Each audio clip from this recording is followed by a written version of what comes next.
Warning, the following episode of Boots on the Ground contains mature language. View at your own discretion.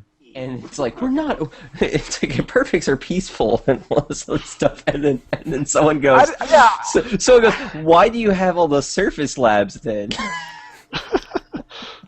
No, okay. Regnum posted that we're a peaceful corporation, but yet, what was it, like a week and a half before he posted that, he said anybody that calls us AFKers, we're going to declare war on? How is that a peaceful corp? It's because IPR says whatever they want, and it doesn't matter. I don't understand it. Like, I'm trying to follow it, because I kind of want to get into it, too. But there is no understanding. Like, half the stuff that people think actually should be understood, it doesn't need to be... You're wasting your time. Welcome to Boots on the Ground, by the way. Figured I'd get that in there. Oh, please, no more of the sound effects button. Yes, more sound effects. More sound effects. It is... Use it sparingly so that the effect is better. Okay, it is May 25th. This is the 10th episode of Boots on the Ground. We made it to our big double digits. Yeah, woo! Someone hit the... Okay, there you go. it's lag. I hit it a long time ago. It's just taking forever. Wow. My name is Gimbal B, and joining me this week is Leoso of who? Noir, right? I guess. The corp name is Noir Planetary Regiment. Noir's new dust arm. Wait, NPR? NPR. Semi-intentional. How's it going, Leoso? It's going good. I'm trying to get my corp in the Alliance because I created it with a Dust character, so now I gotta transfer it to one of my Eve characters. Yeah, it'd be nice if you could apply to an Alliance with a Dust character, you know? So I know, it's just... CCP seems to have a long-standing hatred with all things corp management related. yeah, well, I can understand them not wanting to curse Dust with necessarily the exact same management code as Eve, so... That's one of the things that's actually getting changed with Eve. I think that's why they're putting it off with Dust, so that they can do it all at once. Yeah, so that would make sense, because there's no point in completely adding a whole bunch of stuff to Dust if you're just going to be completely revamping it in Eve, and then you can then use that Eve code for Dust. So that makes much more sense. And joining us from, I guess, you look like you've been stranded on a space station, I have to say, Kane. Oh, no. Oh, God. Sound effects. Brandon, you're gonna drive him nuts, man. You're going to try... Yeah! No. I'm driving our CEO insane! This is case and point proof that we troll each other just as much as anyone else gets troll. How's it going, Kane? It's going pretty good, And finally, we have BlazeX returning, hopefully for a bit of a better show this time. See, he was just waiting to hit the applause button. He probably would have done like flipping and it's fist gonna pumping come up. because- He's gonna say it. Wait, I should have did this. No, Yeah, that's better. that's it's like a Johnny Carson show now. Gosh. We gotta keep that to a minimum. It ruins the tempo, man. A little bit. Yes. I'll try, it's gonna be hard to resist because I gotta troll Kane. No. Use your wit and words. Anyway, we've got a bunch of stuff to talk about. Quite a few things have happened, mostly in Planetary Conquest, but we've had some sort of game-related news come up. And I guess I just kind of want to start with like how people are finding Uprising now that they've had a bit longer to play with it before we get into anything else. So things like how are you finding like the new weapons all working out and like modules and everything. I'm really tired. I'm really not tired, but just bored of being killed by attack assault rifles 99 times out of 100.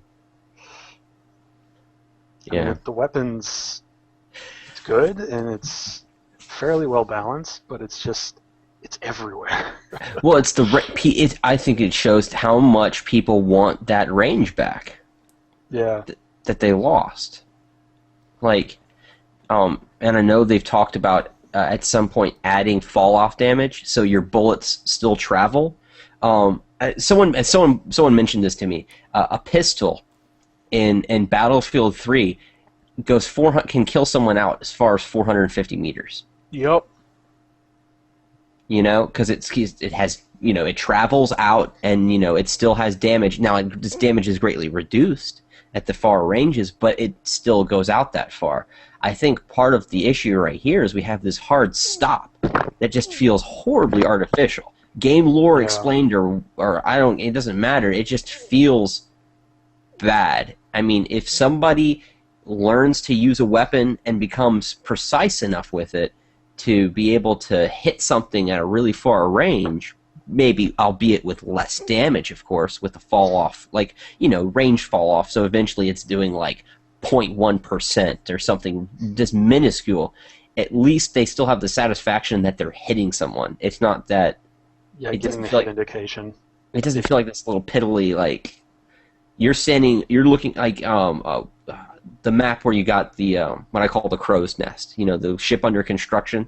Like, you're shooting in the crow's nest and you're shooting where C normally is, and you're sitting there with an assault rifle and you just go, bleh, nothing happens. You know, someone with attack can hit you back, and I think that's part of the problem is that you can have eyes on someone and not be able to shoot them. And then the other issue is I think they've, someone was telling me that render distances are tied to the weapon that you carry. Well, the problem with, I mean, I don't know, if there's a way to prioritize things differently in terms of the cost of resources to where people show up sooner, even if it were not as pretty in the way they showed up, where people are, where your enemies are on the battlefield is critically important no matter what weapon you're carrying. It doesn't matter if I'm carrying a shotgun. It doesn't mean that I'm a shotgunner. I only care about people that are within shotgun range. That's not true at all. You know? I mean, it might be true if it was like a solely single player, I don't squad with anybody ever sort of game, but Dust definitely isn't that game. Well, no, because every person's communicating back the information on the battlefield. Yep. I don't know, like, and maybe something needs to be done where, like, the TAC net is much more informative. Maybe you don't have player models all the time, but maybe if you can at least perceive someone, you don't necessarily know if they're enemy or foe, at least something pops up, some kind of indicator that there's someone present to some certain degree. They have, this is in the code because I've seen them when the game is first loading, but there's yellow dots that come up on the map on spawn screens usually before like the game is fully loaded. So they could use something like that where it's, if you're in the cone of your vision or scanning range, they'll come up as yellow dots if they're like on the far edge. Yeah, or maybe beyond it. Just something like they need to throw people a bone. Like for me, as if with a forge gun, I can see people out pretty far with that forge gun out. It's a really great advantage to carrying that weapon is that people and objects and vehicles render at a pretty long distance. To me, I think it's kind of silly and unfair that I should be able to see people out really far, but maybe that person with the AR or the shotgun can't. So, because then I have a distinct advantage in the fact that I can see you, but you can't see me. I mean... Yeah, I mean, even if you can't shoot back, you're still able to avoid shots by going to cover and breaking line of sight with them. Yeah, because if you knowing someone has eyes on your position is critical. So... What the hell's my phone? Where the hell is it? There it is. He doesn't even need the sound effects to break the tempo, man. Sorry, that's an alarm for a movie that's supposed to be coming on. Don't ask. Okay. DVR, man, DVR. I didn't plan on being on this until just the other day, so I kind of overlapped. So It's all right. But yeah, the rendering range issue and like just the hard caps on range combined together to make a really problematic situation. And it makes to me it makes sense that everyone would be wanting to use attack, because if people are rendering, I don't know the specific render distances with each weapon, but if the attack rifle is rendering people further out, it really makes sense why people would be using it. I mean, there's a couple of things I want to say here. One of them is, one of the things I really love about the Scrambler rifle, it seems to have a little bit more range than the standard assault rifle. So what I'll do is I'll walk up to where their bullets are stopping and then shoot them, because I know I can hit them and they can't hit me. yeah, there's something wrong about that. Little bit. well, it depends on which variant of the Scrambler rifle you're using, though. If you're using the assault, it's actually a little bit less than the AR. Huh. It's also a lot less than the TAC, so I hate like everybody who uses those. Oh, they're gonna freaking nerf the range or something on the TAC here pretty soon. Come I think Monday they'll add when they do the official skill. I think fall-off's going to be the thing that they bring in before they do anything else, because I hope so. that's going to completely change how everything works, really. Yeah. Make HMGs actually usable again. Oh, so you're heavy.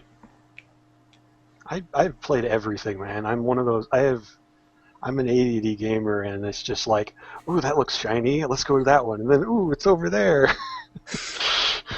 Oh, piece of candy. Okay, Exactly. Peter Griffin.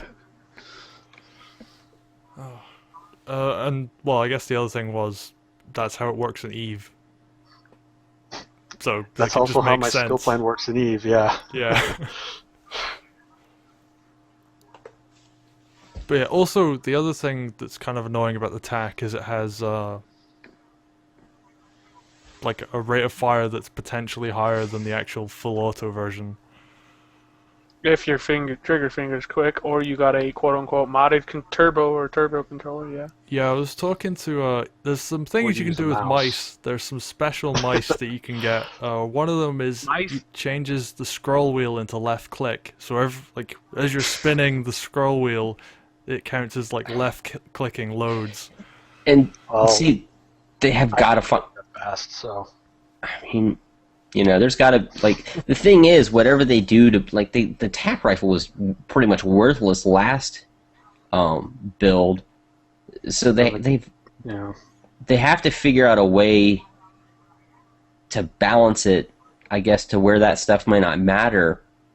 But honestly, I'm not sure how they can, Like, I mean, just give it a bigger optimal. Well, like, it has a bigger optimal, so just leave that as the advantage. Like, it has more that's range. Sorry.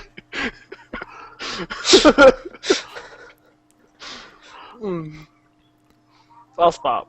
Yeah. we have a serious Anyway. conversation going, and Liz is Take messing on- around. take on me parodies right over here. And you wonder why I get trolled so much in our own alliance. You're an easy target, man. Yeah. So, So I guess I just met you. Go ahead. some more weapon talk then. I mean, aside from the scrambler rifle, has anybody actually seen people using the other two weapons? Flaylock? I've seen people using the Flaylock. I've seen the flaylock. I've seen people use the flaylock to pretty good effect. I think I've seen 4 people use a plasma cannon. You know what? I think the plasma cannon's more infantry than actual AV. You know what though? You know. Yeah, definitely. And I don't know, dying to a plasma cannon almost feels like it's worse than how a melee kill was last build. Like, you get killed by a plasma Doing the cannon. impossible. You're like, oh man, I got killed by a plasma cannon. I feel bad about myself. Saying that though, I actually did see a guy kill someone with a plasma cannon earlier today. I mean, if you're good with a plasma cannon, you should probably use an AR because you will be wrecking shop. Or a mass driver. Or a mass driver. Preferably a mass driver. Yeah, and then you'll never get into PC battles. I'm sure people will figure out how to use them without team killing lots. Yeah, I think it requires a certain amount of strategy. Like, if you have, like, think of them as the first wave and, like, a blitzkrieg sort of strategy. So, like, you mass driver the objective, then you come in with, like, the AVs, or not AV, but, like, assault guys, and the heavies come in last to secure the point, or, like, defend it, and then you, like, kind of hopscotch it, or leapfrog it. Yeah. It's also I may have just created a new meta just in the past, off the top of my head. It's I actually mean, that's- something. Oh, sorry, Kane. Go ahead. Oh, it's something that the commando would probably get a lot of use out of because he can carry 2 light weapons. And he's fairly beefy, from if I read the post correctly. Yeah, Yes. it's a little bit slightly less heavy, like HP heavy, but Yeah, you get It's 2 still more than, light like, an and 1 assault. sidearm. So you could I have want that. you could have an AR for attacking and a mass driver for defending. Just something like that. yep. Yeah, I haven't seen the mass driver much either. It's like it used to be everywhere. Like you said, it was because you can't really use it in PC battles, and people don't quite have enough skill points to have both like a AR skilled in and mass driver. But hopefully, when they release the official skill point reset, you can, because I mean, stuff does cost a lot less. Like when they gave us back our SP for the suits, I think a lot of us got like 1.2 mil back just for if you already spec'd your proto or whatnot.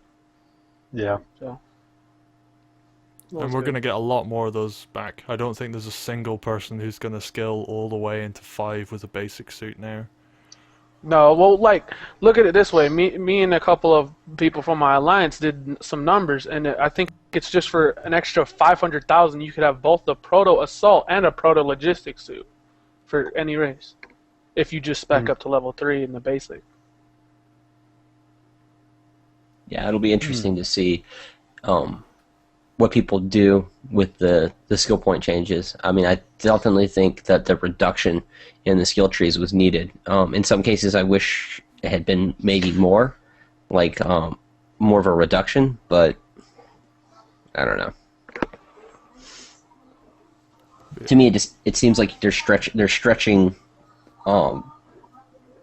a smaller amount of content, like a smaller amount of content, to seems like they want to make that last even longer, and I just don't. I'm not sure if I agree with that kind of approach. Yeah, there is a lot more coming down the line. Yeah.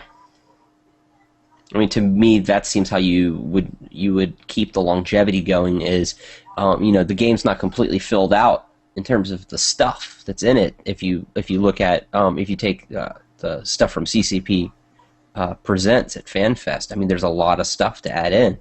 It's like half the drop suits. Yeah, so it seems to me like the stuff that we have right now, you just have it last X amount of time, and then as you then add in the new stuff, I mean, heck, I mean, Titans didn't always exist in EVE.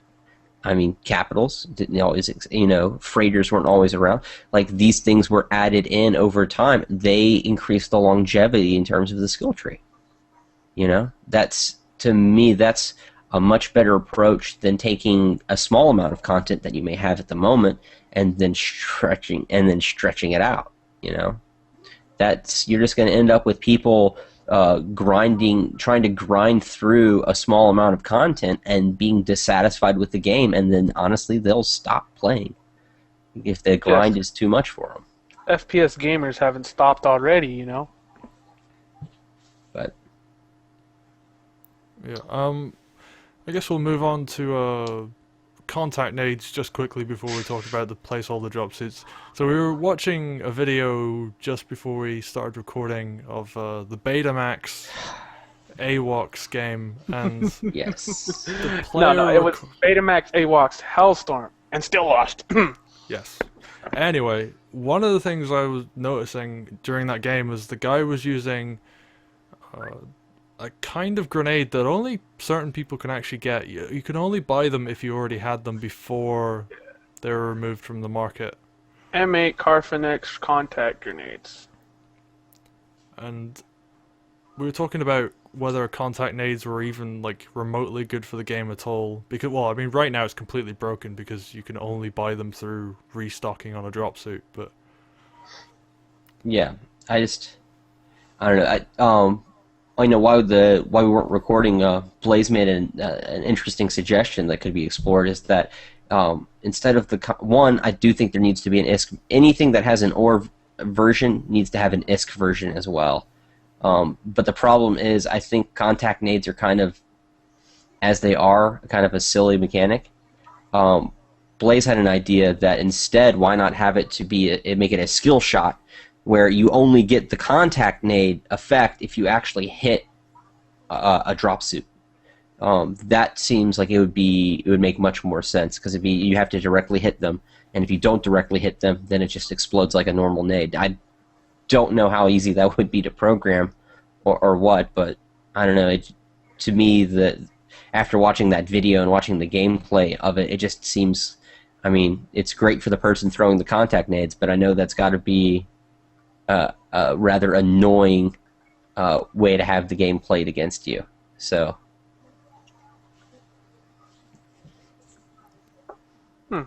is that it, really? I mean, we're definitely going to try and see something with that at some point, though. I think CCP really needs to... Like, they can't just leave it as it is, because then it is literally pay to win for some players. Yeah. It's something that...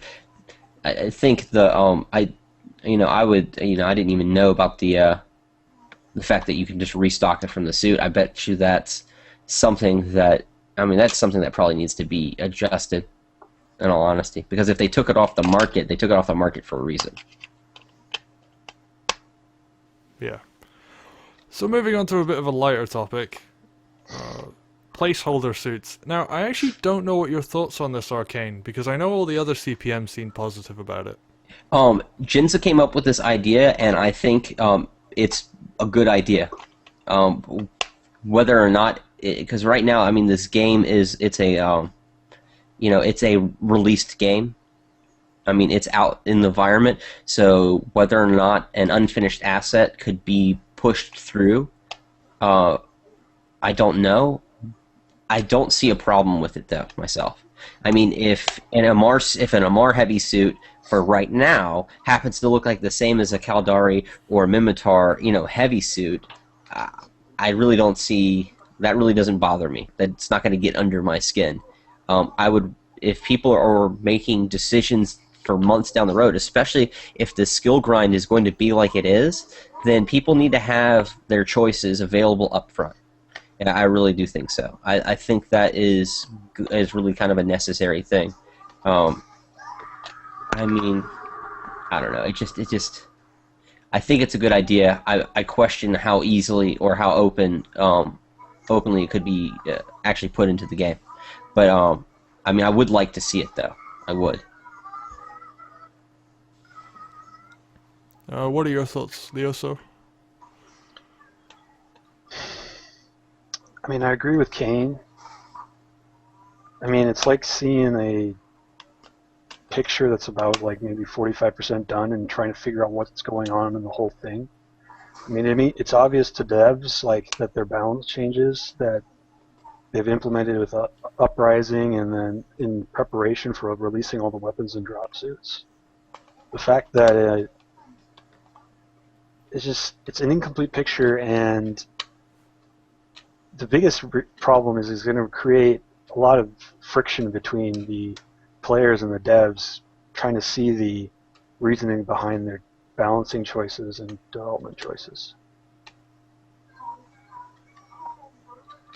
And you, Blaze? No comment, because I still don't understand what placeholder suits are. Okay, do you want to explain, Kane? So the idea for the placeholder suits is essentially the main differences between the suits would be slot layouts, health points, shield recharge, like basically the stats that you see when you pull up a suit, and then their slot layout. So, and the bonuses associated with those suits depending on the skills that are trained for them. So I think the concept is introduce the suits into the game using current art assets and current models, but give them the properties of what CCP expects those final suits to be. That way, players can then train into those suits, and the game can start to be balanced as a whole for basically all of what CCP has in mind. Is essentially the gist of it, as I understand it. So in other words, it's pretty much like a testing server, but for suits. Except this would be live. It would be live on Tranquility. Because the way CCP develops is a lot of the time is they try to QA it as much as they can, but a lot of problems are found by the players. So it I don't think releasing the suits, the unreleased suits at this time via the placeholders is a bad thing. Like it, because they're going to have to deal with those balance issues whether or not they wait for the art department to finish. Yeah. Okay. And yeah, so that's the basics of it. So Yeah, and they'd be color associated with the races. So you could actually tell which one was the Amar and which one was the Galente, but That'd be pretty good. I mean, it wouldn't bother me if that was something that was easy in terms of the time to implement. I mean, the other thing is, it also depends on what the timeline is for the other. I mean, for the actual legit suits being put in the game too, and then dev time to be doing all this stuff. So if you end up, you don't want to misallocate resources to doing a placeholder if someone's also just actually working on the real thing. So there has to be a balance there. yeah, although we have skill resets coming up even, and it really seems like the perfect time to do it. Yeah, Yep. I can understand that completely, yeah. Because I have friends who are going to spec into heavy, and they want either the Caldari or the Minmatar heavy or the Galente one, and Yeah, well, you got to be more specific on that because there's a account reset that people aren't paying attention to. That will also, like CCP, if you put in your ticket right, they will wipe your account. So you got to pay attention to the way you worded it with your ticket. When you file a support ticket, make sure that you say respec, not reset, because they may think that you're trying to do the aura reset for your character, which would eliminate all of your SP and all of your ISK. And then you'd be a sad panda. You'd be a sad panda, unless that's what you want. And I mean, but That would be very sad. I don't know why you would want to reset your account, but hey, I mean, some people, I guess, really, really, really, really want their ore. I don't know. yeah, I just went and checked my email quickly. I did put respec. oh, you better tell them to change the ticket. No, respec, not reset. Oh, okay. I thought you said He got it reset. right. He got it right. Okay. Yeah, I know I did. That's why I say that there's not too many smart people. I guess that's the simplest way to put it in this game because nobody ever reads the quote-unquote fine print of whatever CCP says. But That's got to change quick. Because that's the primary means CCP communicates. Oh, well, you've got your work cut out for you, Kane. No pressure. But overall, people are in favor of the matting. Couldn't resist. He couldn't. But overall, people are in favor of the placeholder suits. Yeah. Especially if they can get them done before the skill resets come in. Mm-hmm. Which is supposed to start Monday, supposedly. We'll see. Cool. Moving on. Templar Event. Now, there's a cool thing I want to talk about for next week's show involving this, but who wants to explain the Templar Event? I'm just going to pick you, Leoso, because I'm being mean. Good thing I read it. Just pull it up on the forums. That'll explain. I'm not going to read it verbatim. I know enough. It's fine. But anyway, so for all the RPer fans, the first generation of Amar clone soldiers are being hunted down by the Amar Empress and her goons. Not the actual goons, but her minions. And players can choose to either sign up to become a Templar, which will give you an access to a Templar character, and then every other normal merc can join mercenary battles to kill these Templars, and they get a bounty. So, and also if you participate as a Templar, I think you get something. You get something Templar BPO or BPC or something. Meta 1 level BPO or something like that. From what I read. Then again, when does CCP ever give us anything good for these events?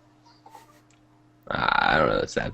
I think I think the events. It sounds like an intriguing thing to have them to do. I think it's the Templar suit BPO. I think which ends up being it's a meta level 1 suit though. Yeah, well, but here's my question: is it going to be Assault, Kaldar, or Scout? Or it was one of each. It was 300 of the Amar Logistics, Heavy, and Assault. That was a reward. Okay. Makes sense. But I don't know. I like the sound of it because it's like new content and shiny, and it's a little bit of a diversion. Oh, piece of candy. And yep. And I'll be streaming it because I got I got a whole bunch of viewers from just streaming Caldari Prime. That was a fun event. I'm sorry. Yeah. Well, this is last 3 days though. Yeah, this is like Caldari Prime over like many days. I think especially if the people who sign up to be Templars, I know there's a lot of. I think over the course of the closed beta and open beta, the FPS players have been exposed a bit to the role-playing community. You have different levels of people, in terms of how much they roleplay and stuff. But I think involving people in the story of New Eden is definitely a good thing. It fills out the universe that people are playing in. It fills out the mood of it and the tone of what we're all doing, and I definitely think that's a good thing. I definitely think that's a good thing to kind of expose players that may not normally get a chance to go through the chronicles or go through the different stories and that sort of thing, or the news articles that get posted up. That's definitely any way you can differentiate the way you expose players to that kind of information is going to be a good thing. I got a quick question though. Did on the where they posted it, does it say why she's looking for the original Amarians? She wants to reform the unit. Basically, if they don't join her, she wants them to die. So okay, that's nice. That's lovely. But along the lines of what Kane said is this would be a great opportunity for CCP to do what they did with the beta tournament and actually write player activities into the lore. You had your beta tournament as reactions of the NPCs and all that, and you had a statement. Yes, yeah. The for bombing the surface of Intake Prime again. To the Intake Liberation Front, we've had words and we've smoothed that over a bit. But yeah, that was definitely an awesome an awesome thing. And I definitely, players driving the NPC story is a great thing, and I would love to see continue, because I mean, you make your mark like in Planetary Conquest and stuff. People are making their stories right now. I think allowing players individually to have access to making their own mark on the story of New Eden is a cool thing. It gives what you're doing permanence. It gives it more weight. And it seems to validate it in a lot of people's minds. Mm-hmm. Yeah. Now we just need like a structure to shoot at, or a monument to shoot at in Dust when he stirs things up. We'll have to pay people to shoot the Vegeta statue. That's what I'll have to end up. What? Sorry, we're making Eve references, please. Well, I don't play Eve, so I wouldn't really care. So I do follow the roleplay though. Sorry, Gimbal, go ahead. Sorry, you can go ahead. No, I'm done. I just wanted that quick comment. Okay. God, you're gonna play a sound effect now. Next week, for next week's Boots on the Ground, I'm actually going to do something new. I'm gonna actually be playing it in game, and we're gonna get a bunch of people who aren't Templars on the show. Thank you. And yeah, we'll just be like going around hunting them, because there's is it 2.5 million ISK reward if you kill 5 Dude. kills. 3 kills. I'm hunting. I'm going on hunting spree. I'm sorry. I've declared on the forums, because I'm an AV spec, and I know that's sad to say, because if you can't play the games, just spec AV. But no, it's mainly because we didn't have anybody that had it. But no, I made a challenge to everybody that's a vehicle user that I will destroy your vehicle if you get into a match with me. I've got video proof that I have not let one live so far. So I'm going to do the same thing to Templars. If you're in a match with me, I will kill you. Yeah, we'll be playing and talking.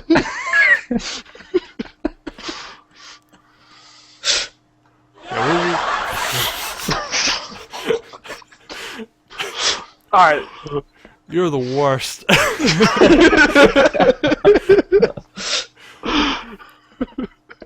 No wonder that video got so many dislikes.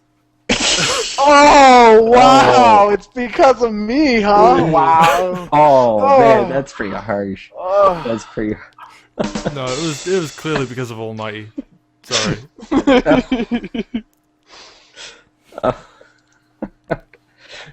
So next week you're thinking about doing for Boots on the Ground. You're actually gonna stream you playing Templar, or people.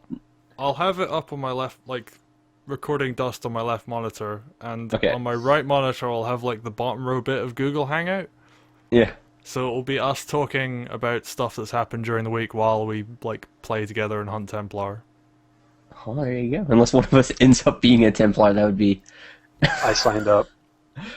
Ooh! Oh. Oh, who So signed up yeah, actually?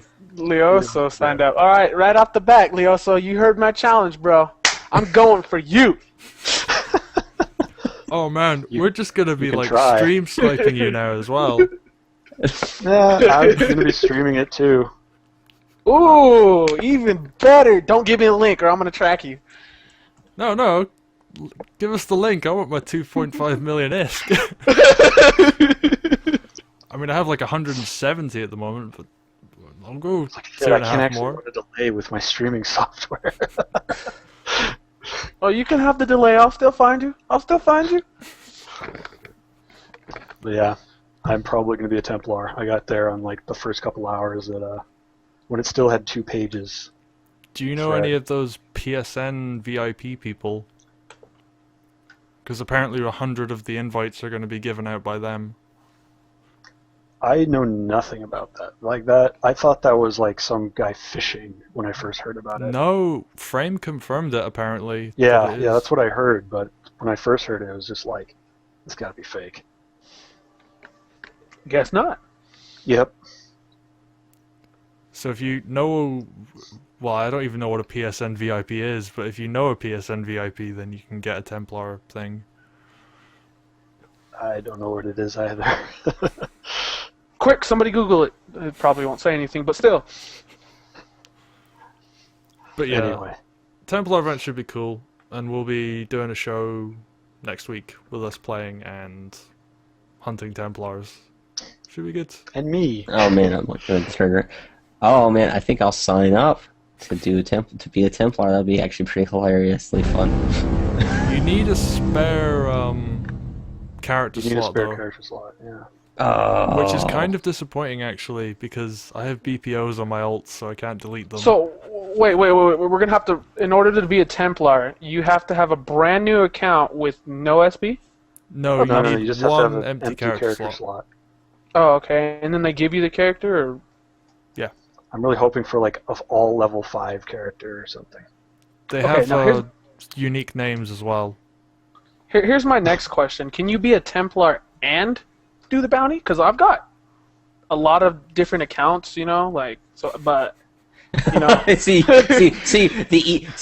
you may not play Eve, but your Eve wheels are spinning. What? No. Thinking No. like a true Eve player there. No, but yeah, I just like, I want to, on one of my accounts, I want to be a Templar, hopefully.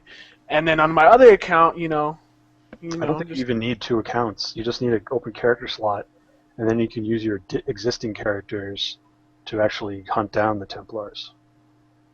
I'll have to ask CCP Nolan Bar on the forums or something like that, somebody to confirm it.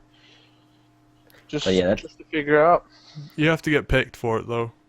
Yeah, Well, it's, I mean, like, say you do get picked, though, if you could do that, mhm. it'd be pretty fun. I mean, See how many no, pages I this wouldn't thread say I wouldn't say set yourselves up to where you can constantly get an easy bounty. No, I'm saying actually, just so you can play both sides of the field, and have fun with it. Get You could, both perspectives of it. If you set it up right, you could go into a battle where there are lots and lots of your court mates on the enemy side, and just let them kill you 3 times each. That's thinking like an Eve player. Sorry, I don't. But yeah, boost, the thread is 99 pages long. I don't think if you've signed up yet, you're not getting in. Damn it! Wow. Wow. Well, see, this is what happens when you're a guy like me, dude. Like, I got so bored of this game. I'm playing Darksiders 2 again. So. Why are you here again? Hey, I still play Dust. I mean, Hey man, he showed up. hey, I still say that I got the most SP in game right now. So. I'm at Sure, why not? 15.5. I'm sorry, I'm not going to whip out my EP until we can measure it. So Anyway, let's move on to something a bit less daft. Or actually, I guess this is still incredibly dumb because it's AWOX'ing. Wait.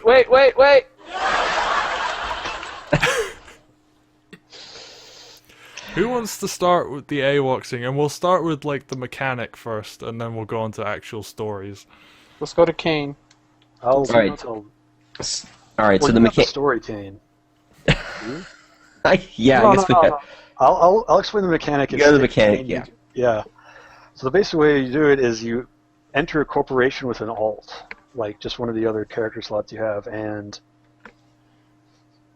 at the moment you can join planetary conquest battles without actually having permission, any sort of permissions. So you just create a squad, and of all your AWOX'ing friends, and join a planetary conquest match and kill all the blue dots instead of the red ones.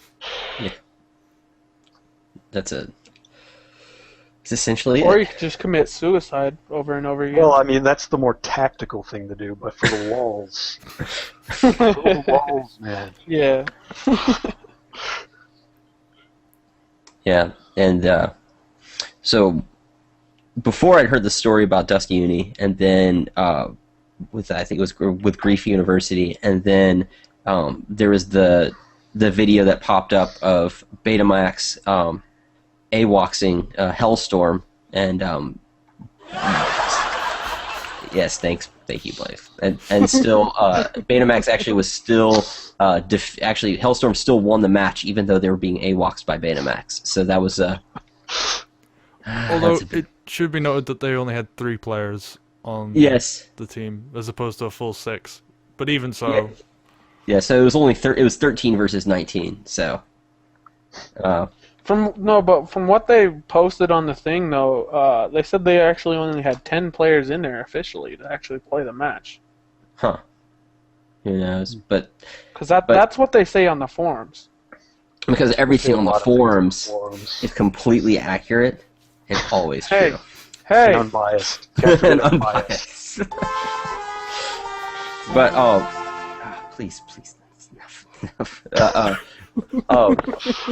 So, our guys, some of our guys were doing a ringing match for War Ravens, and they were really pumped, and they'd been organizing it and all that kind of good stuff. And because we let our guys are allowed to basically ring for whoever they want. So they came back after the match, and they were irritated, and I was like, so what's going on? So apparently they were hoping for a good fight, and it turned out Grief University showed up on the other side, and I think it was War Ravens versus Betamax, from what I remember. So it turns out that Grief University went over and put some AWOXers into Betamax. So I don't know. I guess it's like the whole like circle of like things going like I think Grief University is defending their turf, so to speak. Their turf, probably. This is our mechanic. Do not enter. But I don't know. Like it's to me like I think AWOX'ing should be possible. I know that they did make a post about adding was it the kick function?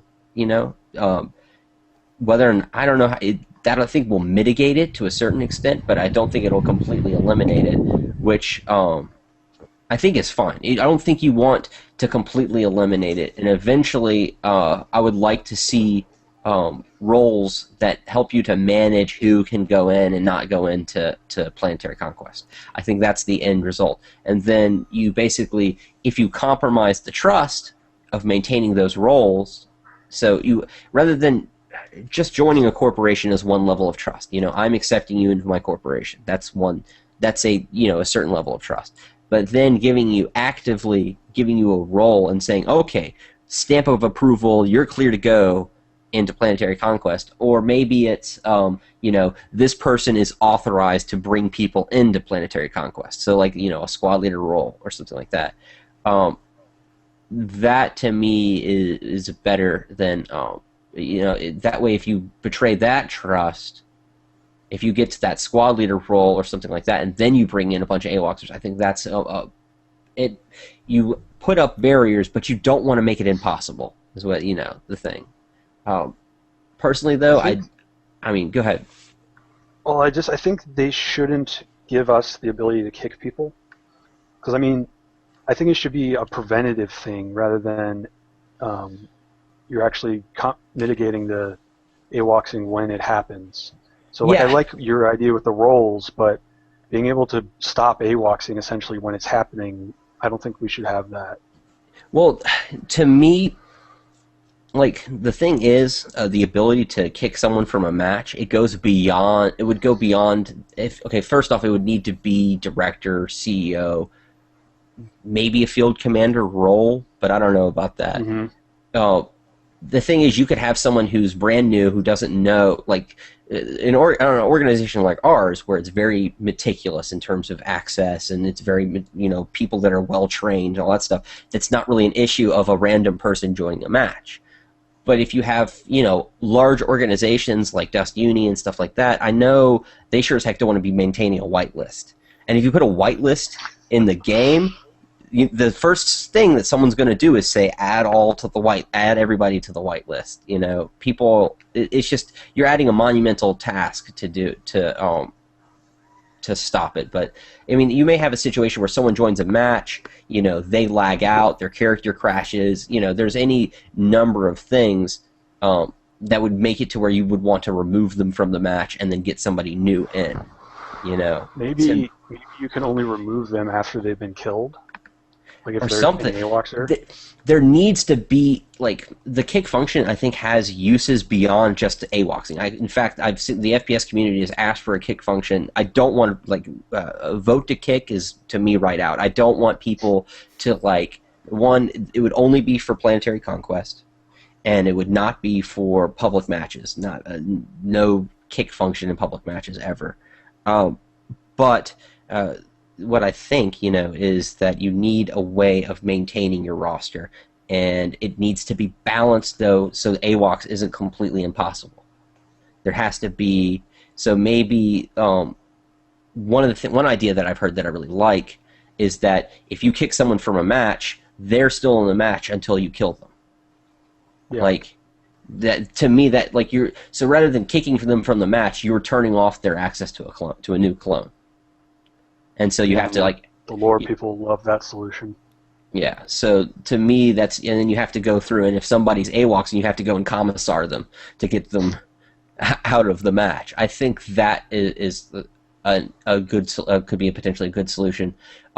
Another solution that I've heard, I know, like, right now, I think they said you can only kick on the war barge, and then after the war barge, you can no longer kick. I guess that alludes more towards someone trying to sneak into a match, so they don't wreak havoc until the match starts. That would be the way that does.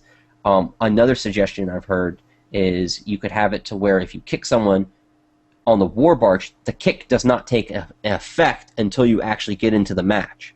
So if someone AWOXes into your match, it still has you forced to scramble for time to fill up those roster seats. And if somebody can't take advantage in the 2 to 5 minutes it takes to refill up your match, I mean, that's a huge advantage to be given to an enemy team. So I think there's ways to balance it, but it has to be approached in a way that says we can't completely stamp out AWOXing, but at the same time we want to give players the tools necessary to manage their roster, and it needs to be where it's kind of it's a satisfactory way of doing it. So it's not like, okay, metagame, no metagame at all, because you have to have that, I think. Okay, I need to stop just for 1 second. I think this file's getting kind of big, so I'm going to split the recording. So I'm just going to stop recording for a few seconds. Okay, we're back. So that's my thoughts on that. Something I've noticed people doing is creating holding corps as a sort of small solution right now. So you have the main corp with the people you trust, who will then bring people from the secondary corporation that doesn't actually hold space, but it has the chunk of the members that get dragged into the matches. I thought about doing that when I was setting up the Noir Corp, and it was just, there were like a myriad of reasons I decided not to do it, because the biggest reason was, like, if you draw a line in the sand of who's the trusted members and who's the untrusted members, it creates a lot of friction between the whole membership, and it's not really conducive to having a good corp culture or alliance culture. And there's also the logistical problems of moving people from this and then all the bureaucratic stuff that I don't really want to deal with. Yeah. I mean, like, I know Zion TCD set up a holding corp, but... Well, and our organization has been broken up into to 3 corporations as well. So, it's, and to me, I think forcing people to create holding corps or executor corps, like forcing people to do that, is just it's not a good way for the game to proceed forward. Because just like you're saying, it can create friction, it can create logistical problems, it can create all kinds of issues that, you don't want to introduce into a game. You want to make playing the game and the corporations accessible as possible, but at the same time, you give tools for people to manage these things. It doesn't necessarily mean that they use them. It doesn't necessarily mean that they are smart about who they give their roles to. It doesn't mean that you don't have somebody who's a spy that goes in and can sneak and tweak things around. But you don't want the game being hard to play and the game having messy mechanics in terms of its management structure and how you deal with certain metagame issues. The metagame should not be an excuse for the mechanics being poor at the end of the day. It has created some, I agree completely. It has created some interesting things happening, because I've been doing the Planetary Conquests, like who's fighting and where blog 3 times a week. And I've noticed things like Seraphim Initiative, for example. Seraphim Auxiliaries, they're sort of backup corp, I guess, of like I guess they're like Imp Swarm for you guys. They know, like, auxiliaries don't hold any space anymore. All of the districts are now held by Seraphim Initiative, and obviously they're just doing that to make sure that all the trusted members are in initiative and all the sort of grunts, I guess you could say, are in auxiliaries, and they're just bringing them into the matches. So Disposables. it's interesting to see how quickly people are actually adopting to that. I mean, it's a terrible mechanic right now. Yeah. As far as like what it forces people to do, but it is interesting to see people actually adapt to that. No, the fact that it has occurred and has been done is awesome. The fact that AWOX'ing did come to EVE, I think, is the fact that that type of meta game is present, or that type of culture is present, is fine. It just the balance between what players want to do and the mechanics for them to do it, the balance just has to be just right.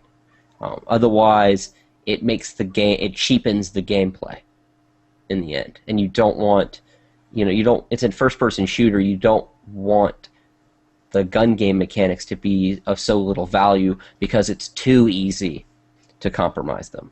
But if it's difficult enough to compromise, if you have barriers to that compromising them, betrayals of trust, that sort of thing, that to me is good. You just can't just lay it all out there and say, oh, it doesn't matter.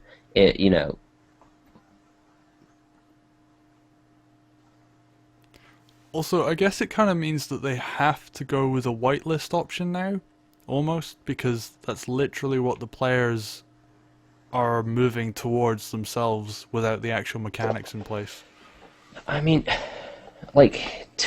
my opinion on is the reason I do like a kick function is that it's a reactionary.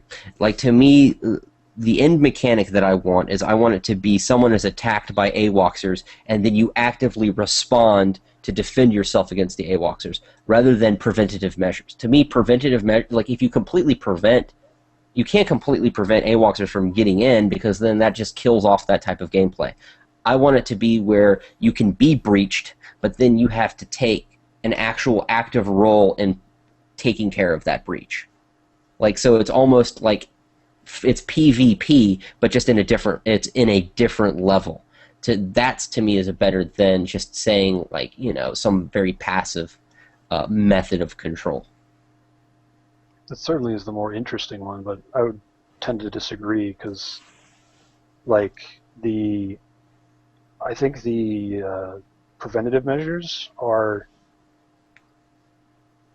without any sort of active measures is, I think, better in my opinion, because it's kind of a stupidity tax or an ignorance tax on the people that don't screen their members and that sort of thing. Mm-hmm, mm-hmm. So it seems more consistent with the kind of game the kind of universe that New Eden is. Yeah, at the end of the day, it needs to be really clear that that Dust is a first-person shooter that takes place in New Eden. It's not an EVE FPS. I mean, and I do like your thing of, you have to, like, if you don't find people to replace the AWOXers, they can just stay in indefinitely. I like that idea in terms of an active response. So I have to say I'm a big fan of the you can just cut off their access to clones, yeah, because that creates interesting gameplay. Yeah, I think out of all the options that I've heard, I think that's one of the ones that's the best balance. Like, because they're in the game, you can't remove them. They don't all of a sudden just wink out of existence. You actually have to remove them with a weapon.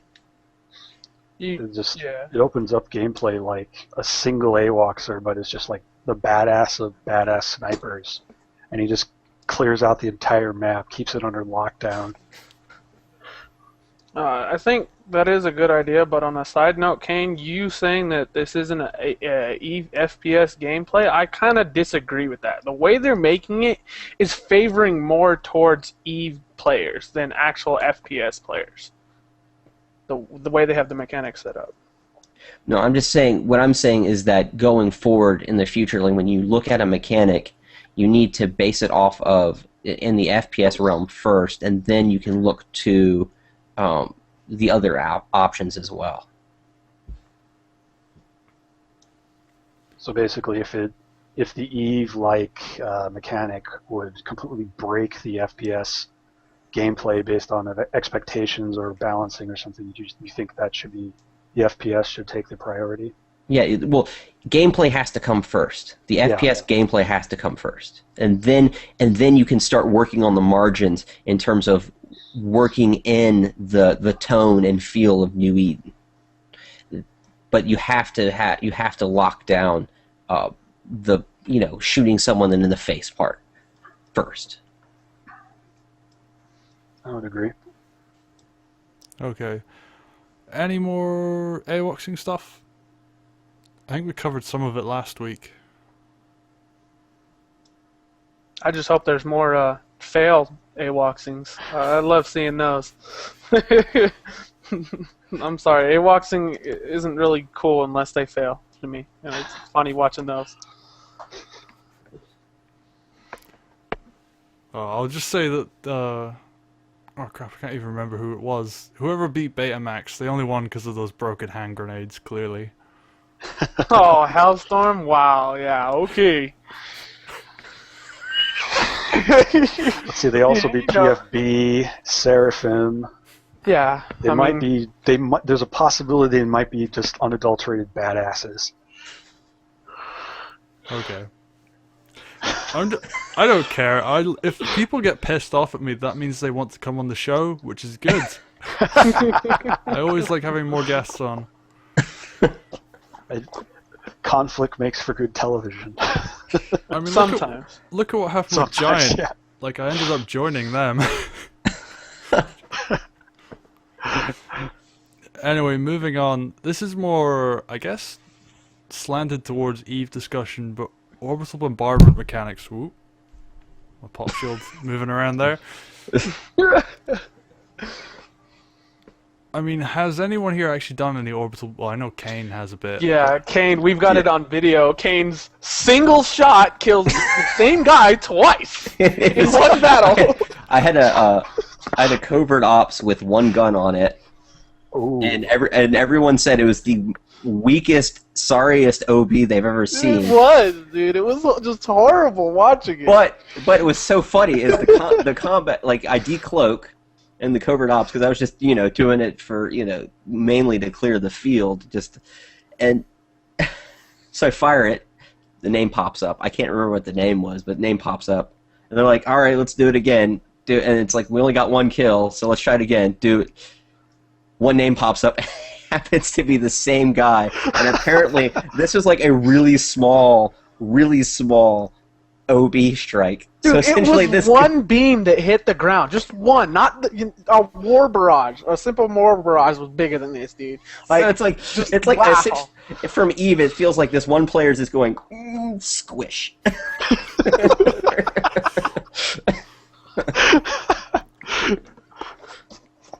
I'm wondering if people are going to start doing cloaky tech 3s in order to do orbital bombardments.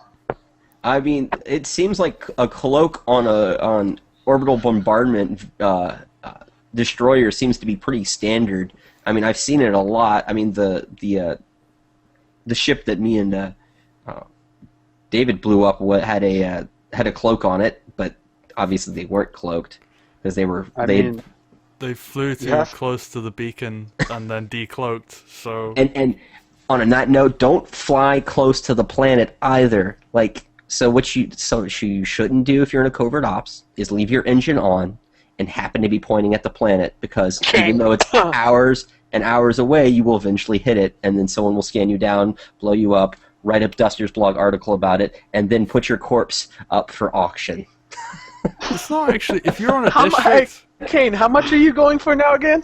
The last time I checked, my corpse was up for sale for 250 million ISK. I have considered buying it myself.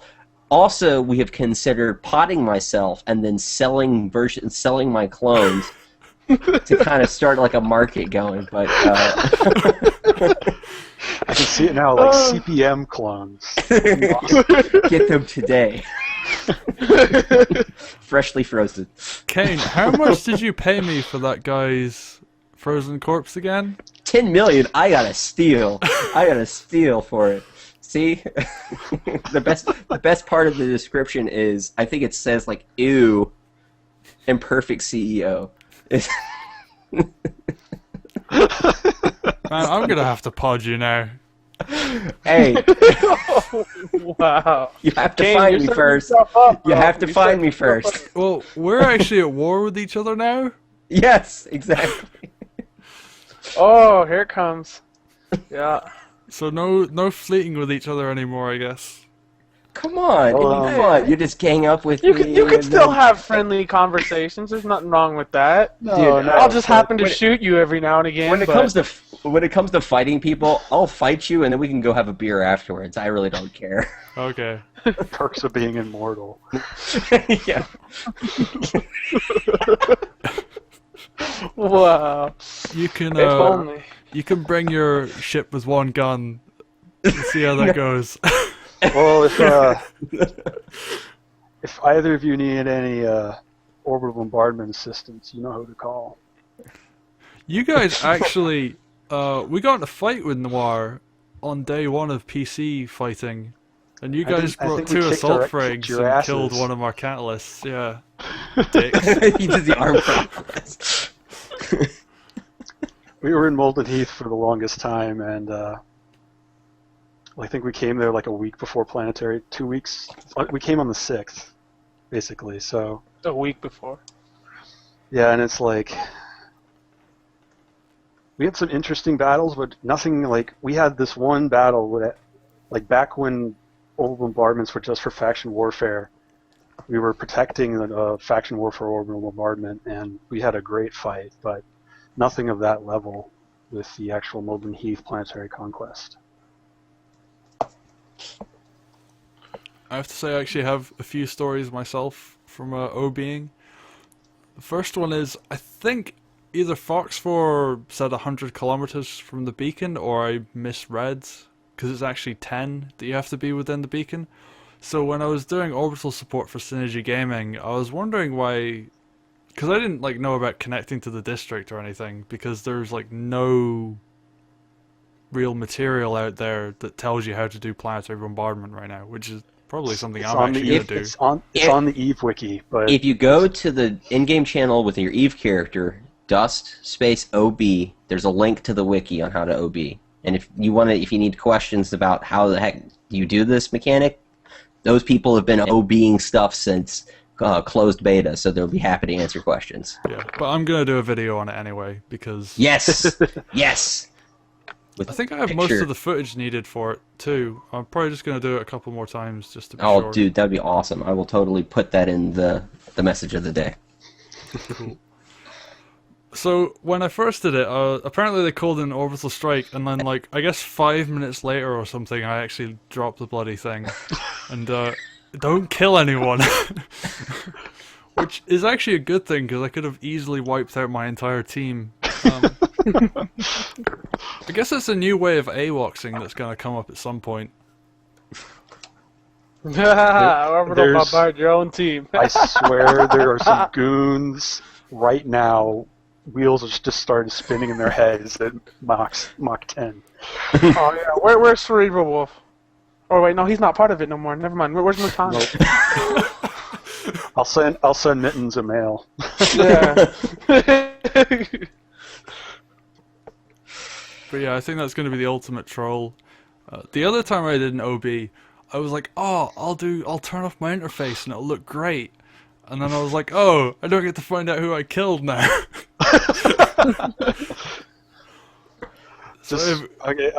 Backtracking a sec, like I can see it now. It's like somebody jumping in a Titan just to troll the person, even if it has fitted small guns, just to do an orbital bombardment. There's going to be somebody that wants the first Titan to do an orbital bombardment. Yeah, but a Titan in Molten Heath, can you over a district? That's going to be a bad idea with that part of town. Where Bat phones would be ringing all over Inuit. The issue is, it would get stuck on the beacon because you have to be within 10 kilometers of it. So if you want to get in range, you just kind of like clip onto it and then not be able to go anywhere. That sounds like a great idea. Somebody should totally do that. Yes, you have to be a pro at like getting a Titan through POS shields without actually having the password. But go ahead, Kane. I'm just saying, I'd be happy to have someone try it because I know there's a lot of people that been waiting around for something big to pop up inside of Molten Heath. There was actually a great article about the Asakai battle that came up today. Someone like went and researched and did a full backstory and explained everything. So it'd be cool to see that happen more. But yeah, I want to see a Titan blow up. I want to see a Titan get killed trying to do it. And then all these people like asking why a Titan had small guns. Speaking of that, when can Dusters blow up Eve players, man? Come on. I'm going to keep saying that every time. I want that to happen. It's unfair that Eve can kill Dusters, bro. Like, I know it's because you guys got to actually make it worth putting your ships on the line, but still, dude, that's not fair. I want to blow up a freaking Titan or Destroyer or something from the ground, bro. Dude, did you seriously use fair and Eve in the same sentence? I don't play Eve, bro, so I don't care. You're in Eve, dude. It's no, I'm in Dust. man. There's a difference. I could give a crap less what you guys do in the space. I mean, as long as I'm getting my job done down on the ground, you tell me to point and shoot, and I'll shoot. I guarantee you, the minute that Dust players can start firing up is the minute that people stop bringing destroyers to do orbital bombardments. Man. It's already bad enough. Like I'm bringing a Ferox every time I do it because, like, I actually want to be able to fight. If I actually, well, I mean, if there's one other destroyer on field, then I want to be able to scare him off. But yeah, and like a Megathron shows up, you're fucked though. My favorite thing so far though is with the covert ops. I to scare people off of the districts, I would just decloak and then cloak back again and then watch them go away.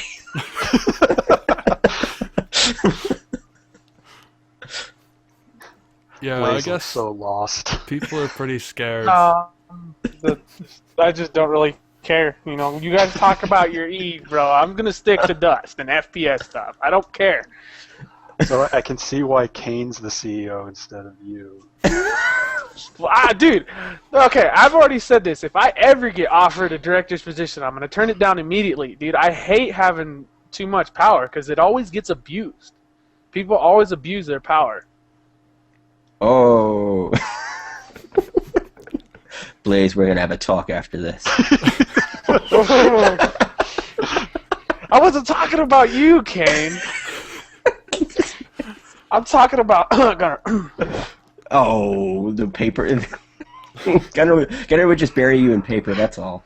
That's like the worst. Gunner could try. Okay, I'm gonna save Blaze here and move the discussion to something else. Alright, well, there's one more thing about orbital bombardment mechanics, and that was people don't want the orbital strikes based on war points. A lot of people are saying that shouldn't be a thing anymore. Yeah, I think the mechanic we saw at the FanFest tournament maybe toned down, but something similar. You have to, after you have control of the district, for a certain amount of time, that gives you an OB on the ground. I think that is a really cool mechanic. You control the airspace. By controlling the airspace, an EVE player is rewarded with an orbital strike. That that makes much more sense in terms of, because it's definitely more of a, the way it is right now, you know, the war points, and then it's kind of like a more of a gimmick. Like, I think the space battle should determine how many OBs you get to a certain extent. You know, it has to be, Also, you know, because I don't know. That just makes, to me, that makes it. You're gonna want to bring more ships because you're gonna have enough ships to control the airspace, rather than having just, you know, waiting for someone to ask for an orbital strike and say warp in, decloak, fire, warp off. You know, you want to actually have a vested interest in holding that airspace. what if you make it a time thing? Like, you get one every so often, but you can only use it like one, I'd say every 2 minutes.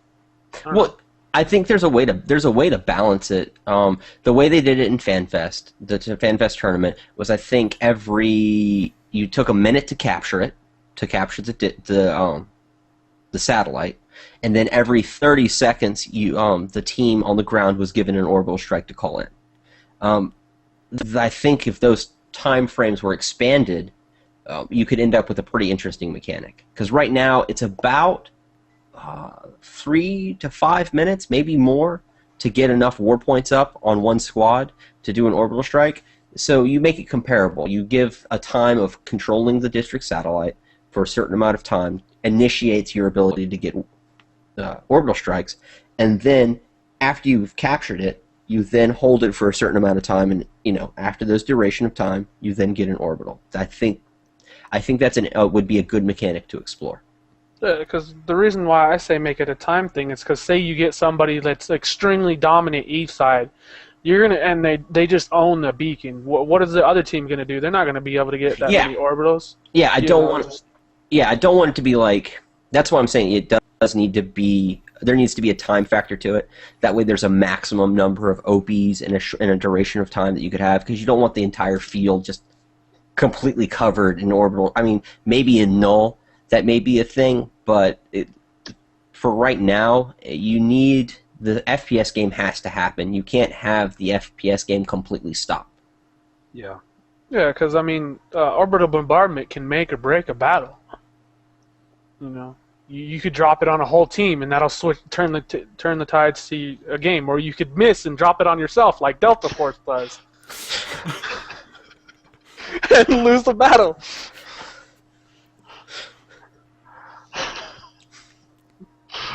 But I guess the biggest problem right now is that it's not really worth calling in a lot of the time. It's worth just going for that precision strike. Yeah. Because it's always going to hit, and it's always going to hit the right time and where you need it. Yeah. And they use the same war points. Yeah, exactly. If it were war points are tied to the precision strike or something like it, and then, you know, what happens in EVE results in the tactical strikes, the Starship tactical strikes, I think that would be a good interplay between the games. I think also, and this could be a good mechanic, how they got it now, you can shoot the orbitals, right? But I think from E side, you should be able to be able to see the battlefield specifically, so that way you can also see if, like, say the BC on the dust side chooses a spot, and it'd be better to put it somewhere else, and you can see that from the E side. That I'm saying, you know, be able to see where you position the So, like, orbital beacon from the control gives you an extended map view, at least from the EVE perspective? Yeah. Okay.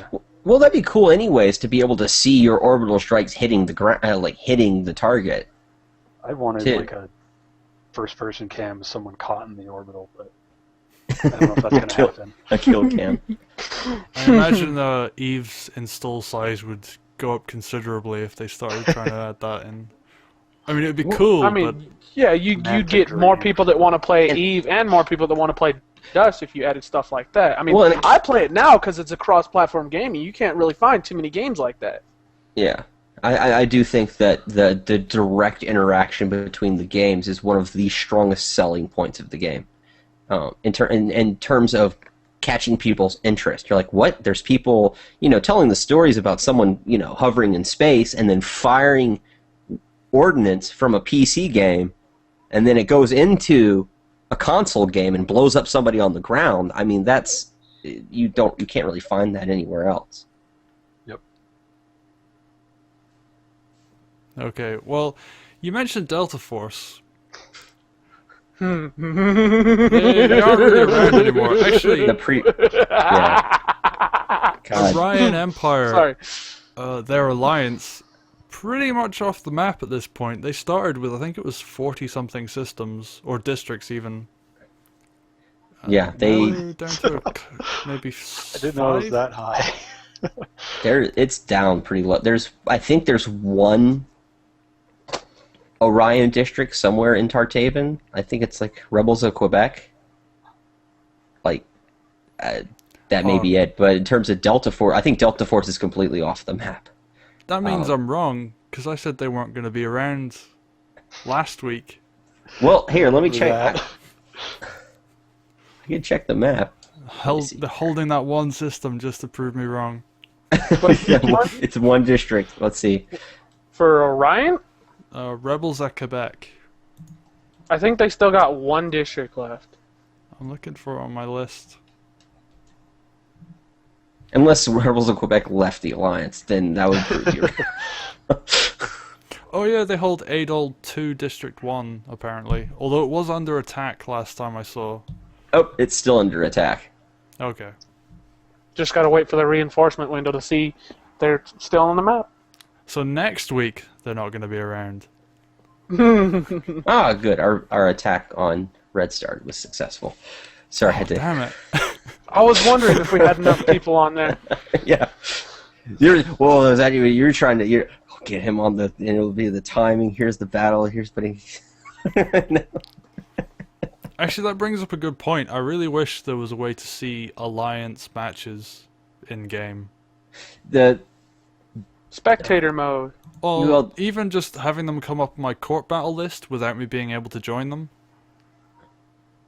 Yeah. This is a- Oh, yeah, for the across the Alliance, knowing the only problem is you end up with it's a balance of kind of like, oh cool, this is what's going on in my Alliance versus okay, that means any Joe Schmo in the entire Alliance can see my entire battle list. It's Maybe a roll when they add the other stuff in.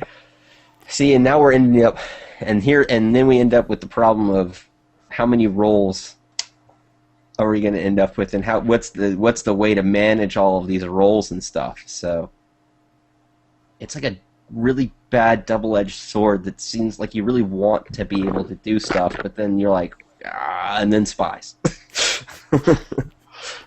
Like magic. Like magic. Poof. Spies.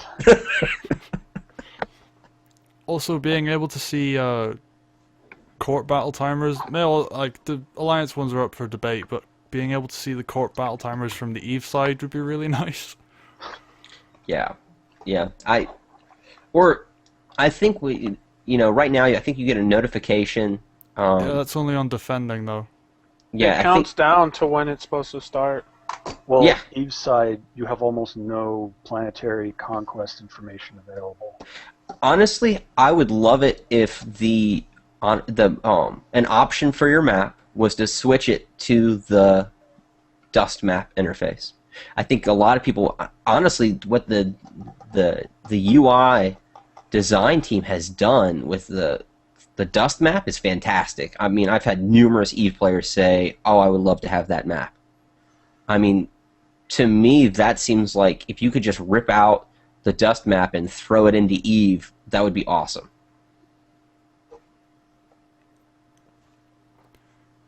But anyway, Orion not going to be around much longer, I don't think.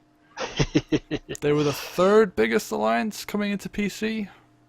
Yeah, their membership has dropped by. Who's currently the biggest alliance? Like, just out of curiosity. Kronos. Oh, no wonder why everybody's targeting them. I thought it was ROFL, but No, Kronos holds something like 100 and something districts. At the I moment. thought we were talking about population size.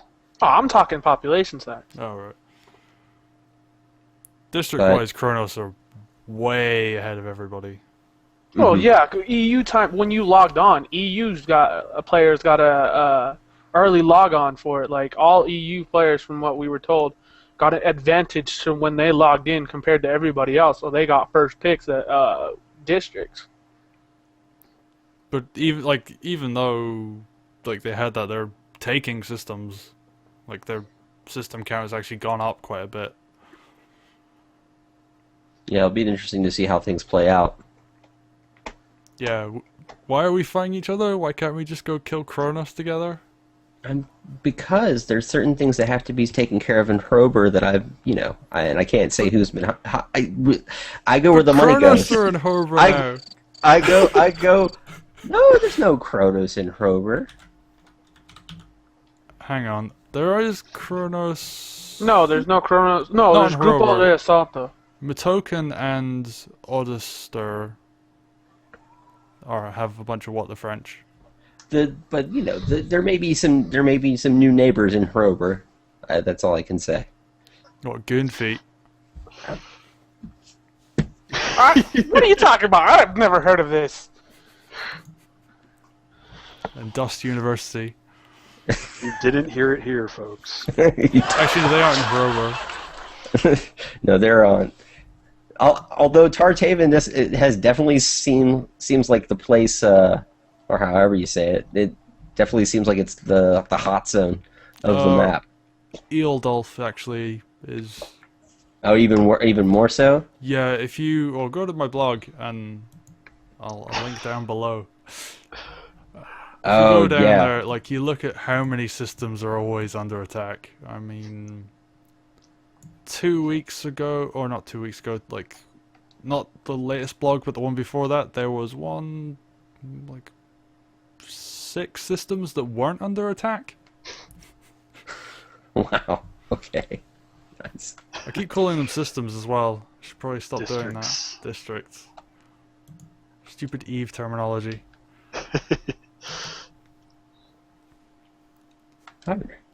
Yeah, I'm just going through the list right now.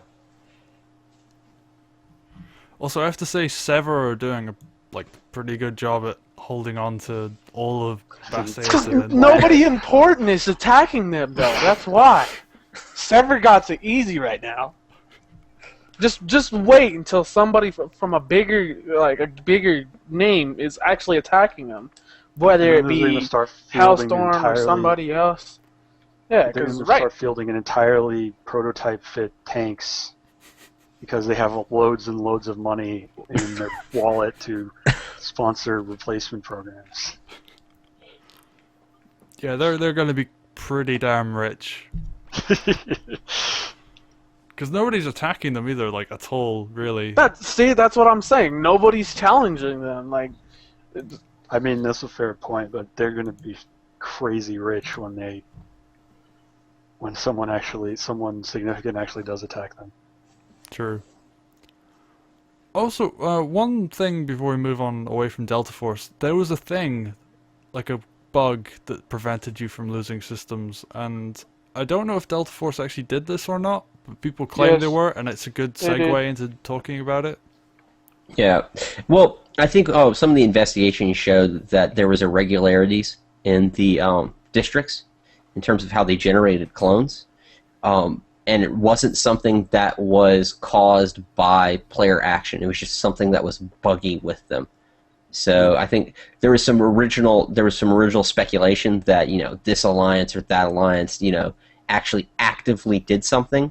And honestly, I think it was a bug in the system that resulted in weird behavior in the districts. So, but despite whether it was directly caused, which it seems not to be the case, by player action, it still resulted in a lot of lost money in terms of people having to rebuy and re-attack, or in terms of player time. I mean, hundreds and hundreds and hundreds of player hours eaten up by having to redo attacks, billions of ISK eaten up by having to redo attacks. I think it would be good to have something to compensate for that loss of time, because I know I mean, I think Eon had problems with it. I know.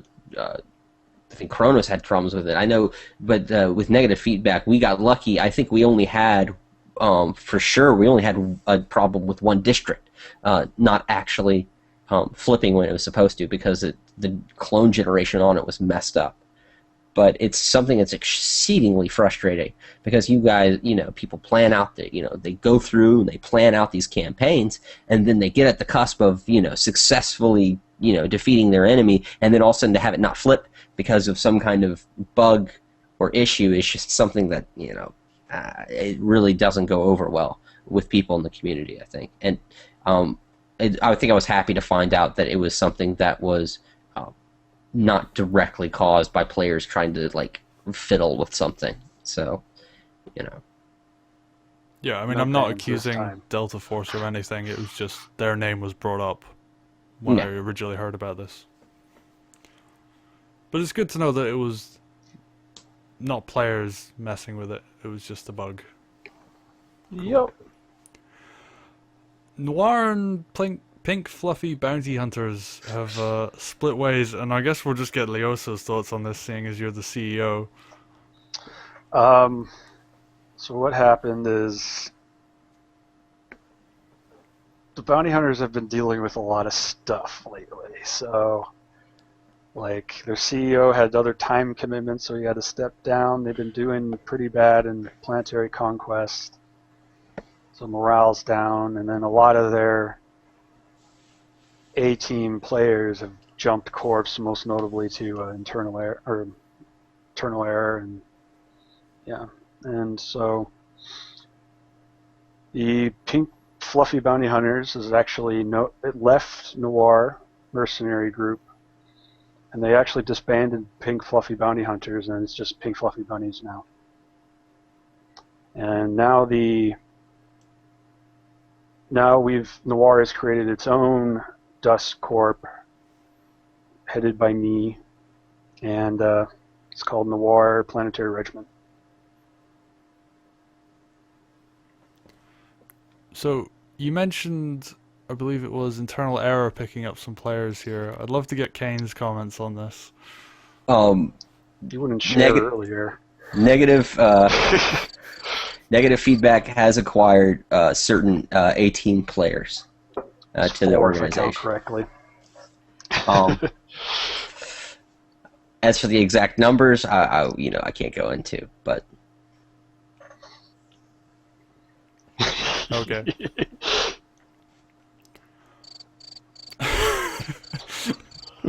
But yeah, no more Pink Fluffy Bounty Hunters. Hit it, Blaze. Hmm?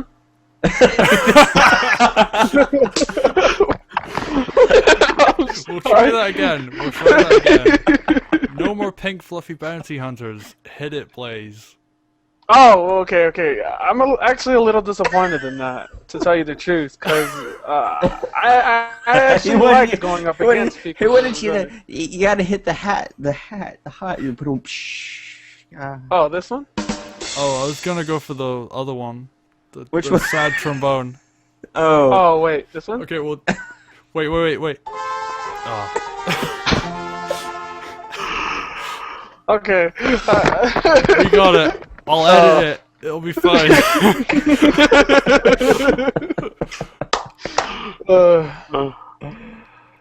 But Oh. a lot of, it wasn't really that great of a story in terms of PFBHC.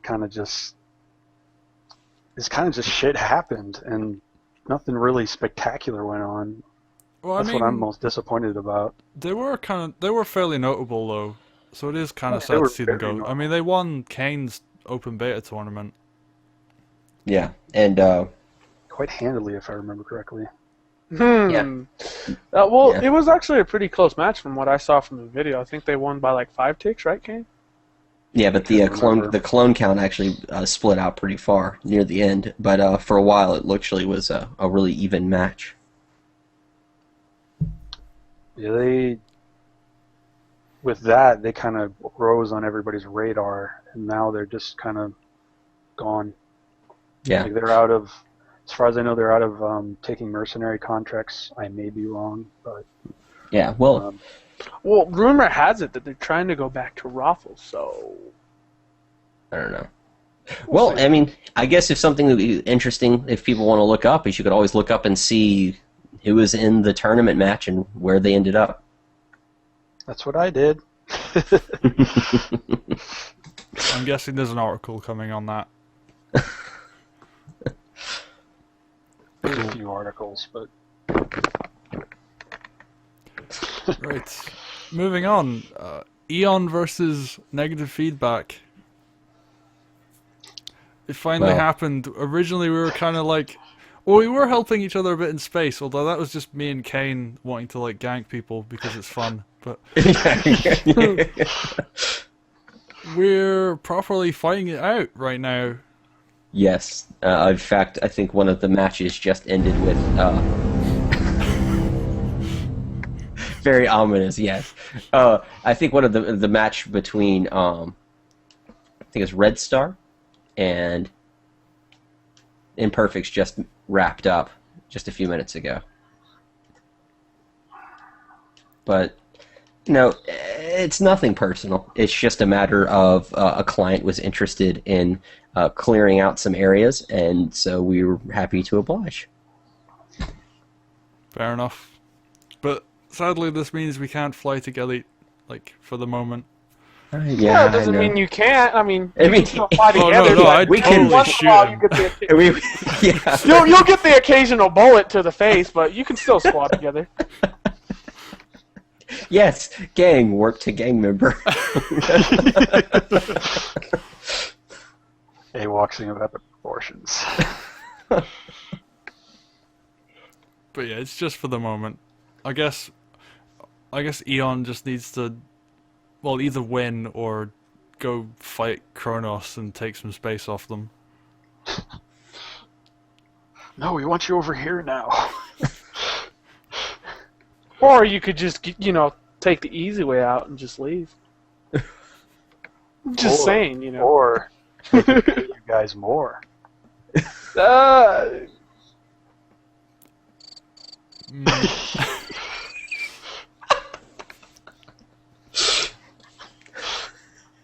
But yeah, That was we'll the be first fighting it out, and time it'll on be the pretty entire cool. episode. Yeah, I hope we get some good fights. That's for sure. Yeah, I think definitely Synergy are Yeah. probably one of the better corps in the game. So I'm hoping we get to see some Synergy versus Imperfects. Hold on. I gotta say this. Mavado, I'm coming for you. I know you're still tanking, bro. And I know he'll be watching this.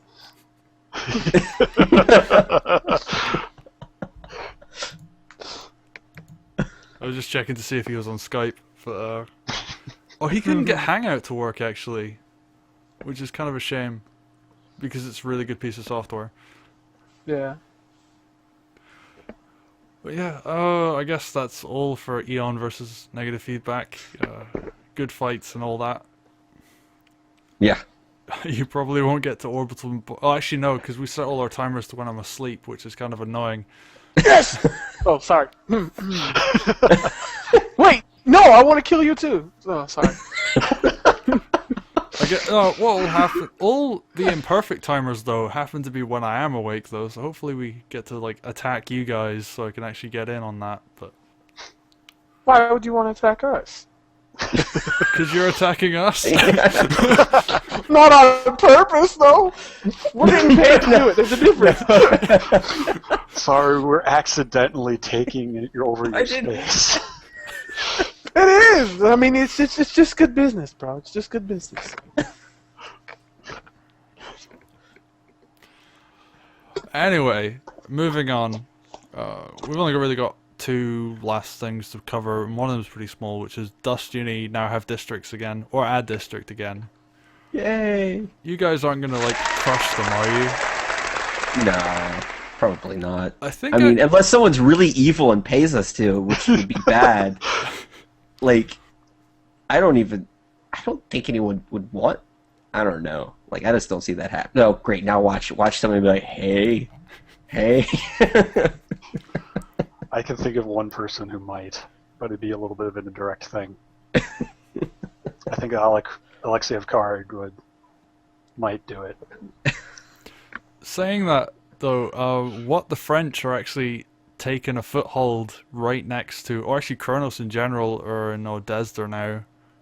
And they were the people who knocked them out in the first place, so they might actually just be like going across the galaxy just to knock Dust University out.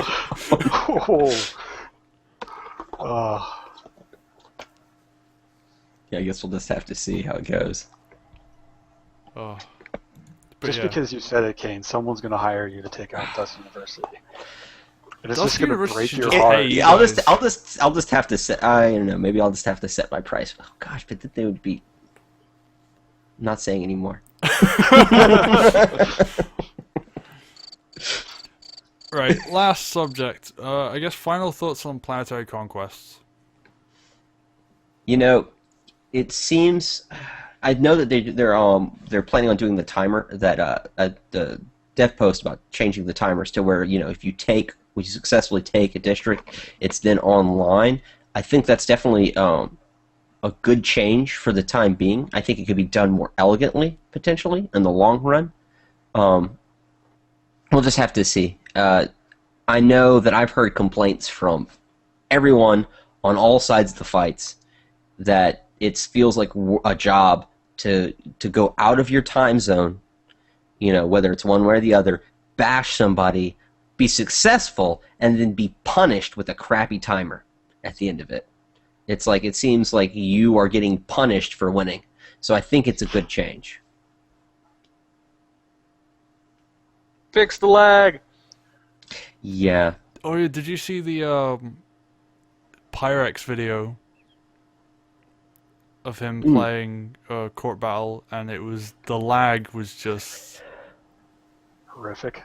yeah. Yeah. It was Yeah, real bad. No, you think that's bad? We went into a match and got literally a big major lag spike, and I've got it posted on the bugs forum site where you see it just skip across the map immediately, and then everybody from both sides gets disconnected in a matter of 2 minutes. That's pretty bad. Yeah. But hopefully CCP will be able to use the bug reports and stuff like that to address the issue. I know that's something that they're going to be working hard at to try and fix. Yeah, I saw Nullarbor on IRC earlier talking to people about problems they were having and trying to find out what was causing them. So they do seem to care, to put it lightly. But they Yeah. Oh my god, I got an AFK message from Hangout. I haven't had one of those in a long time.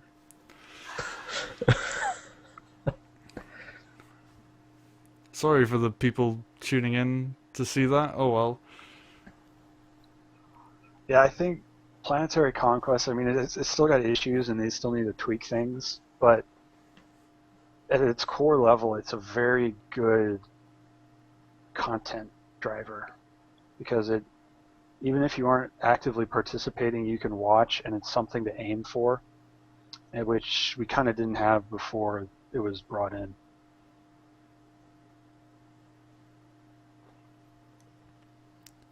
Blaze, your thoughts? I already said my thoughts. Fix the lag, remember? Oh right, yeah. But I mean, like, A man of few words. aside from that, do you like Planetary Conquest? I think overall it's pretty good. There could be a couple tweaks to it, like gameplay-wise, the way it's set up. Like, kind of want it to where you don't have to worry about RDVs running into each other when you call in vehicles. But hey.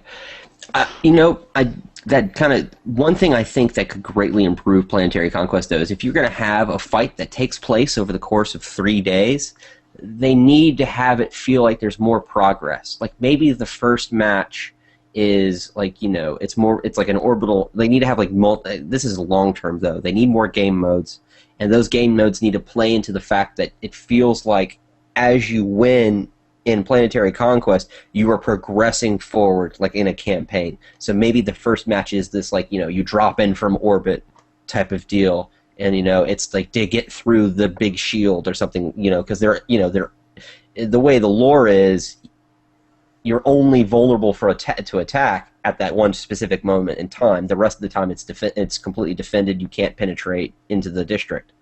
It's like So a may- D-Day sort of thing. So Bring yes. back Skirmish 1.0. See, and that's one of the things. Maybe the first match is Skirmish 1.0, and then you proceed to another match, and then another type. That way, it feels fresh, and it feels like because you have done something, the battlescape has changed. I think that would be an awesome thing. That would allow, when someone has to fight for 4 days over a district, it gives them an incentive so that it doesn't feel like the game's getting stale. So it's like, best out of 3. It needs to be just more to it. And luckily, this is CCP, and they'll keep adding more. Yeah. Hopefully. Hopefully. I guess, well, actually, one last thing quickly before we go. A lot of review scores have been coming out for Dust. I mean, what are your thoughts on, like, the 4 out of 10 from game trailers and the 5 out of 10 from... I think game trailers just sounded like just a bad review. It sounded like somebody who hadn't really Played the game. played the game. I mean, Like, a lot of it, it's one of the problems you have with reviewing a MMO sort of game is that there's a lot of depth to it, and you can't access within the time that you normally expect to have a review out by. So like a lot of these reviews, they didn't join a corp, they were just in the Battle Academy, they never went into Planetary Conquest, and they never got significantly far in the skill tree to really get a feel of it. They should just get a gamer's perspective for it. The people that are actually, in play right now. Or a CEO's perspective for the review. Metacritic is, I think it's giving it like a 5 out of the critics score, but the gamer score is like 7.5 out of 10. Yeah, I feel 7 out of 10 is more close to what Dust... I mean, because there's definitely problems, but Yeah, I mean, like, there is a lot of things that need fixed, but that will go up pretty quick, I guess, after those are addressed. yeah. And something to note, actually, I was listening to something someone was saying, and that Eve apparently got 5 out of 10 when it first came out from, like, PC Gamer. So I guess things do change. Yeah. It's 10 years is a long time to fix things. yeah. Yeah, but FPSs usually don't last 10 years, though. I mean, Well, the longest lifespan I've seen for an FPS game is usually 3-4 months. This isn't, though, because the world has persistence. That isn't very common in FPS games in general. I think PlanetSide is the only example I can think of. yeah. I think if they keep their core players in the game and they keep on improving things at a steady rate, and not in like 6 months, not in 12 months, they need to have substantial improvements often. They need to have that constantly trucking, constantly tweaking stuff, constantly making it better, and at a rate that FPS players feel and see the progress. I think as long as that's done, and as long as that kind of pace is maintained, you're going to end up with, slowly the problems will fade away, and then people will be like, who have been entrenched in the game will continue to play it, but then you can also start bringing along other players and do a slow roll like Eve did. Damn, I had another point to make, but I've forgotten it. I guess we should really just wrap this up I then. want to so bad, but I'm not going to. Yeah, I got to go soon, so might as well wrap it up. Yeah, so final thoughts, Kane, and shoutouts and plugging yourself and all that stuff. Hey, let's just shout out to hopefully us having some good fights between Eon and Negative Feedback. Cool. Blaze? Now let Leoso go first. Leoso? I tell you, I gotta respect my elders, bro. I mean, I'm the youngest one here, so.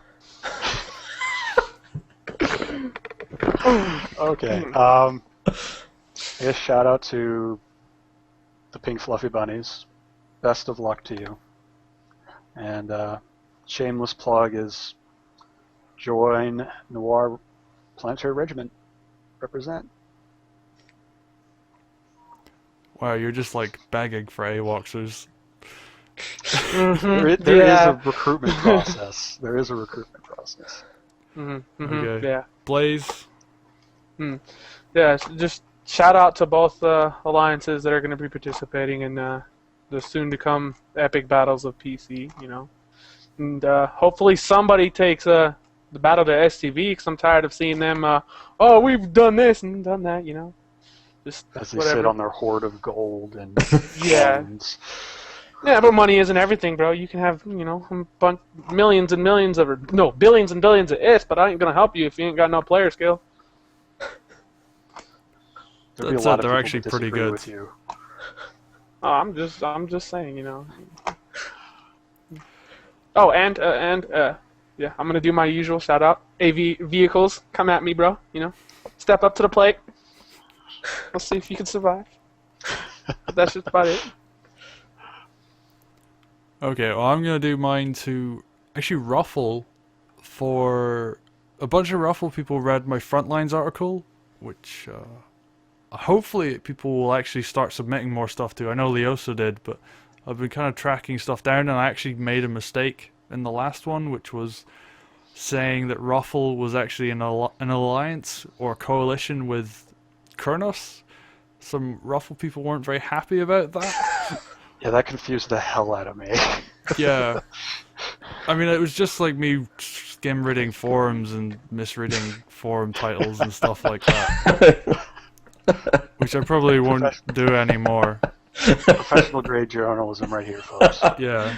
This is why I Forum don't says write true for must be. Masani.com. Anyway, well, I mean, the blog's meant to be about promoting videos and stories anyway, not like actual news. That's like Leoso's job, really. But yeah, thanks for calling me out, actually. Like, I have to say that, because a lot of people would just write me off as some, like, nut job who's writing shit for the sake of writing shit. I won't mention who does that, but I guess actually do is appreciate, cerebral, like, but- you saying that I made a mistake, and I am willing to, like, change stuff if I do make written mistakes and stuff like that, so, like, shout out to those guys for bringing that up, and please post in the forum thread I opened up for Frontline so that I don't do this again. Like, give me, like, first-hand information, because like, I don't want to be those guys that do that. Dusted one. Yeah, sure. Also, I have, there's a Spotlight thing coming out on Friday. They interviewed me for that, so, like, go check that out when it comes out on Friday. But otherwise, This Friday? yeah, in like 5-6 days from there. Awesome. Five if you're actually watching the VOD, because it's going up tomorrow. But cool. Anyway, I have to go, probably gank Kane. Kane, quick, quote yourself. Because I'm sure there's some fights coming up in her. Actually, I made a list. I should go and like look at that. Oh, what's coming up? Ill Omens, I think, is under attack in like 15 minutes from now. So I'm gonna go log on and make sure Kane doesn't orbital my allies. I think everything at this point in Rober is under attack. Probably. On 8. Planet 8. But yeah, anyway, thanks for watching. We'll be back next week with the Templar edition of the show. We'll be actually like playing the game, so you'll get to see me like destroy people with remote explosives. It'll be great. Anyway, thanks for watching. See you next week.